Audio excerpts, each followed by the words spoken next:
കണ്ണൂർ പിലാത്തറയിലെ സ്വർണം പൊട്ടിക്കലിൽ വിശദമായ അന്വേഷണം ആവശ്യപ്പെട്ട് Taliparamba MLA T K Govindan ആഭ്യന്തരമന്ത്രി രമേശ് ചെന്നിത്തലയ്ക്ക് കത്ത് നൽകി. സമാന സ്വഭാവമുള്ള കേസുകൾ അന്വേഷണ പരിധിയിൽ കൊണ്ടുവരണമെന്നുമാണ് ആവശ്യം. 25 ഗ്രാം മാത്രം നഷ്ടപ്പെട്ടുവെന്ന പരാതി ദുരൂഹമാണെന്നും പിന്നിൽ വൻ സംഘമുണ്ടെന്ന് സംശയമുള്ളതായും ടി കെ ഗോവിന്ദൻ റിപ്പോർട്ടറോട് പറഞ്ഞു. തൊട്ടടുത്ത് നടന്ന ഒരു സംഭവം, കഴിഞ്ഞ ദിവസം നടന്നൊരു സംഭവമാണ്. ഈ പിലാത്തറയിൽ ഒരു സ്വർണം പൊട്ടിക്കൽ എന്നുള്ള രീതിയിലാണ് നിലവിലിപ്പോൾ സംശയമായി വന്നിട്ടുള്ളത്. ഒരു സ്വർണ്ണ വ്യാപാരി വരുന്ന വഴിയിൽ ഇതുമായി ബന്ധപ്പെട്ടൊരു ആഭ്യന്തരമന്ത്രിക്ക് പരാതി നൽകിയിട്ടുണ്ടെന്നാണ് മനസ്സിലാക്കുന്നത്. അതിൻ്റെ ഭാഗമായി പ്രത്യേക അന്വേഷണ സംഘം ഉൾപ്പെടെ രൂപീകരിച്ചിട്ടുണ്ട്. ഇതിനകത്ത് നേരത്തെ തന്നെ കണ്ണൂരിൽ പല മേഖലയിൽ ഈ സ്വർണം പൊട്ടിക്കൽ എന്നുള്ള ഒരു രീതി ഉണ്ടായിരുന്നല്ലോ. അപ്പോൾ അതാണെന്ന് സംശയിക്കാൻ കഴിയുമോ?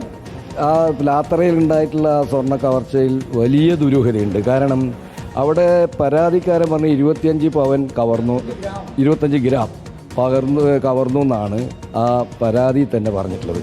യഥാർത്ഥത്തിൽ ആ കാറൊക്കെ അടിച്ചു പൊളിച്ച് സീറ്റൊക്കെ കുത്തി കയറി കണ്ടാൽ അതൊരു വലിയ കവർച്ചയായിട്ടാണ് കാണുക. FIR-ൻ്റെ കോപ്പി ഞാൻ പോലീസിന് മേടിച്ചു. അതടക്കം ഞാൻ ആഭ്യന്തരമന്ത്രിക്ക് സമർപ്പിച്ചു.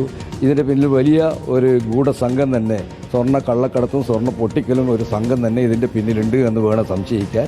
വിശദമായി അന്വേഷിക്കണമെന്ന് ആഭ്യന്തരമന്ത്രിയുടെ നേരിൽ കണ്ടു പറഞ്ഞിട്ടുണ്ട്. ആഭ്യന്തരമന്ത്രി അത് വിശദമായ അന്വേഷണം നടത്തും, അത് ഗൗരവമായി കാണുന്നുണ്ട് എന്ന് തന്നെയാണ് എന്നെ അറിയിച്ചത്. നേരത്തെ കണ്ണൂർ ജില്ലയിൽ ഈ അർജുനാങ്കിയൊക്കെ ബന്ധപ്പെട്ടുകൊണ്ട് ഒരു സ്വർണ്ണ പൊട്ടിക്കൽ പ്രശ്നമുണ്ടായിരുന്നു. അതിൻ്റെ കാറ് കണ്ടെത്തിയത് ഈ പരിയാരം, അതിൽ ഈ സംഭവം നടന്നതിൻ്റെ ഏകദേശം ഒരു 4 കിലോമീറ്റർ അപ്പുറത്താണ്. സ്വാഭാവികമായും അത്തരം സംഘങ്ങളിലേക്കൊക്കെ അന്വേഷണം പോവേണ്ടതില്ലേ?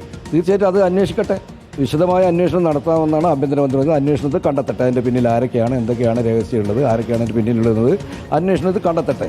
വിശദമായ അന്വേഷണം നടത്തും എന്ന് ആഭ്യന്തരമന്ത്രി പറഞ്ഞു. സംഘങ്ങളിലേക്കൊക്കെ അന്വേഷണം വേണമെന്നുള്ളത് തന്നെയാണ് ആവശ്യം. അത് പോലീസാണ് അത് അന്വേഷിക്കേണ്ടത്. അപ്പോൾ ആരൊക്കെയാണ് അതിൻ്റെ പിന്നിലുള്ളത് എന്നുള്ളതും ഇതിനു മുമ്പിട്ടുള്ള സമാന സ്വഭാവങ്ങളുള്ള സംഭവങ്ങൾ അതൊക്കെ പോലീസ് അന്വേഷിക്കും. അങ്ങനെ അന്വേഷിക്കുമ്പോൾ ആരിലൊക്കെ ചെന്നെത്തും എന്നുള്ളത് പോലീസിൻ്റെ അന്വേഷണത്തിലൂടെ നമുക്ക് മനസ്സിലാക്കാൻ വേണ്ടി കഴിയുള്ളൂ. അത്ര വിശദമായൊരു അന്വേഷണം വേണമെന്നാണ് ഞാൻ ആവശ്യപ്പെട്ടിട്ടുള്ളത്. വീഡിയോ ജേർണലിസ്റ്റ് ലിമേഷ് ചെറുപേശിക്കൊപ്പം reporter Arjun Kalyan in reporter, Kannur.